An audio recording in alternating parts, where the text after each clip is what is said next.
He's big and nasty and surly and decaying. Jason Voorhees. He's a cool-ass killing people all kind of dude. Jason Voorhees.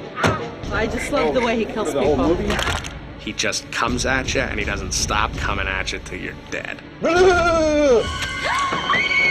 There's a definite connection between the fast food franchise and the Friday the 13th franchise. This is a very successful hamburger.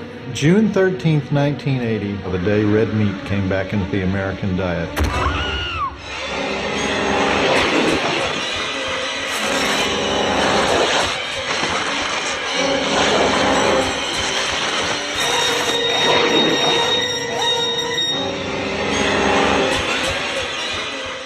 A slasher film is a film with a body count. Body count film is where you take an attractive cast and knock them off one by one, Agatha Christie style, and then there were none. Actually, you probably could call that the original body count film. All it is a rhythmic killing of about a dozen people per feature film. Mario Bava, the Italian master of the macabre, had done a film, Twitch of the Death Nerve. In that film, a number of people are dispatched one after another in a particularly grisly fashion. Bava's Twitch the Death Nerve, I think, is very much a part of the vocabulary. The slasher film's innovation was they got to add gore to the mix. When Tobe Hooper made Texas Chainsaw Massacre, he made a film that was scary as hell and could be all shot in a farmhouse. All of them have to do with some maniac, some serial killer ripping people to pieces. The serial killer, of course, the granddaddy of them all, is Jack the Ripper. When The Omen came out in 1976, I had these really creative, outlandish death scenes, and the slasher films started to imitate those special effects. Halloween came out, I believe, in 1978, and that film was so successful. Actually, Friday the 13th created the term slasher film because even though there were films like that before, there was Texas Chainsaw Massacre, there was Halloween, but there was nobody who did it with a purity. These fine-ass chicks are having sex and they get wiped out, man. That's what a slasher flick is. Usually a couple good-looking girls who don't mind taking off their clothes and are doing naughty things, and a big bad guy who's coming to punish them. We all went to summer camp. Well, Friday the 13th took summer camp and turned it into a nightmare. Every state has its Jason. Our story was the Texas Chainsaw Massacre. This is the New Jersey story. These campfire tales started on the East Coast. Spooky tales that counselors used to tell at night to keep kids in line. From what I remember, Cropsey is that kind of folklore. He's a caretaker at a camp who creeps the kids out, and they pull a prank on him and end up setting him on fire, quite by accident, as Cropsey runs off into the lake, is doused with water, but nobody ever sees Cropsey again. Cropsey starts to haunt the kids at this camp. Pretty much there were variations of that kind of got handed down and eventually saw fruition in the Friday the 13th films and all the slasher films that came out after that, like The Burning. Sean Cunningham, Wes Craven, and Steve Miner collaborated on the picture Last House on the Left, which is absolutely the sickest movie ever made. It's just a fairly straightforward documentary approach to a brutal, brutal crime. The Last House on the Left kicked open the door to the kinds of cinematic violence and viciousness you could show on screen. I think they were all sort of schooled in this very down and dirty, do anything to get a movie made sort of way.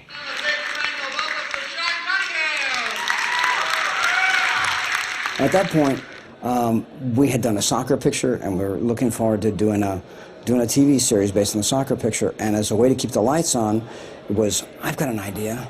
Let's make a movie. We could make a scary movie.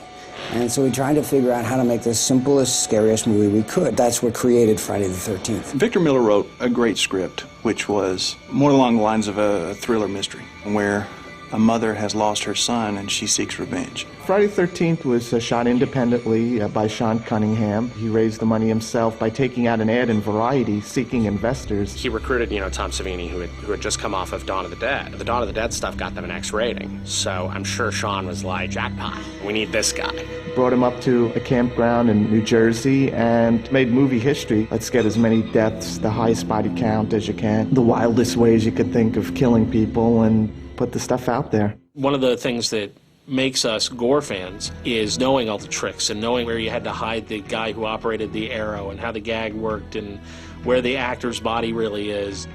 I was on the set, I was 11 years old. That was magical for me. That was really the first true taste of filmmaking that I had ever gotten. Sean was sort of this wizard. There was something really remarkable about it. And they were great actors. I mean, you know, Kevin Bacon is on set and Betsy Palmer. Sean always kind of kept things as a family. Harry Manfredini has written the music for Jason X. He wrote the music for Jason Goes to Hell, and he also wrote the music for the first Friday the 13th. It's a little bit of the family business. It's a kind of a creepy family business, but a family business nonetheless. The original Friday the 13th is a pretty primal filmmaking experience, a Fright House kind of movie. Against all odds, Paramount picked it up. They took this low-budget, fairly sleazy little picture and opened it on thousands of screens in the same summer that gave us The Shining and Dressed to Kill. And the film was a hit. It was more profitable than The Shining and made more money than Dressed to Kill. I was completely surprised with the success of this series. Friday the 13th was meant to be a potboiler. It was meant to be a way for me to buy clothes for my family. And I thought that the big hit I was going to have was going to be a TV series. And as it turned out, it was Friday the 13th. TV series never got picked up. But Friday the 13th has put my kids through college. It dethroned The Empire Strikes Back. I remember kids in school, everybody wanted to talk about Friday the 13th and all the innovative death scenes. It really got people talking back in 1980. I remember even in our hometown, which is a pretty conservative little town, the film played for about 4.5 months, nonstop and packed, all the time packed. In many ways, it's a perfect movie. I like it better than Halloween. I think it's scarier to have a mongoloid whose mother is Betsy Palmer than having Donald Pleasance and just a crazy guy. The first movie's success was so phenomenal that it allowed over 80 slasher films to be produced in the next 12 months after its release. It was a golden time from like 1978 to 1983. That was right as latex makeup really took off. With makeup artists, there were so many guys that wanted to do it. You saw everybody and their brother making those movies, and they cost like $1.37 each. Every weekend some new holiday-themed slasher film was coming out, and all these slasher icons were becoming the new Frankensteins, Dracula, Wolfman. A new generation of horror heroes were born. When Friday the 13th became a big hit in the summer of 1980, I'm sure everyone thought, well, we need to make a sequel and we need to make it fast. Once an audience has demonstrated and voiced an interest in a particular product, and if it is suitable for making sequels, that's a great thing. Paramount gave them the ability to make the sequels fast. They were churning these babies out. I think the spawning factor equals the murder factor. Hire a bunch of kids that nobody knows yet. Let them run around the woods, and there's a killer coming after them. The most expensive thing you're going to pay for is the makeup effects. Nobody expected it to be a big hit, let alone having, gone on for 20 years.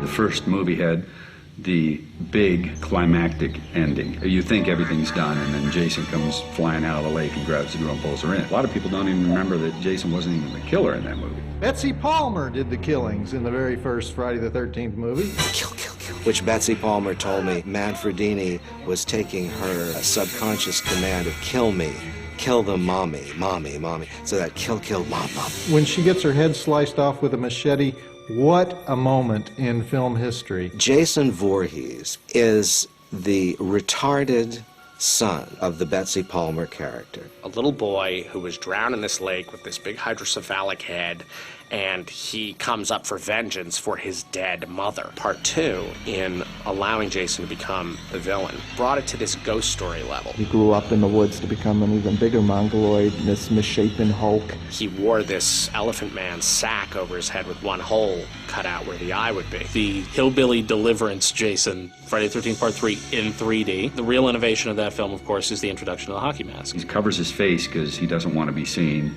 ashamed of his looks, really. Oh, poor baby. No wonder you wore this thing. They've always played with his features, made him really pretty gross, misshapen and enlarged and balding with little tufts of hair. The face of fear is only scary as long as we don't see it. That hockey mask being white and so clean and so shapeless is so perfect to hide what we're afraid of. What's behind that mask? Can someone tell me what's on his face? Some kind of 20th century carbon filtration unit? It's a hockey mask.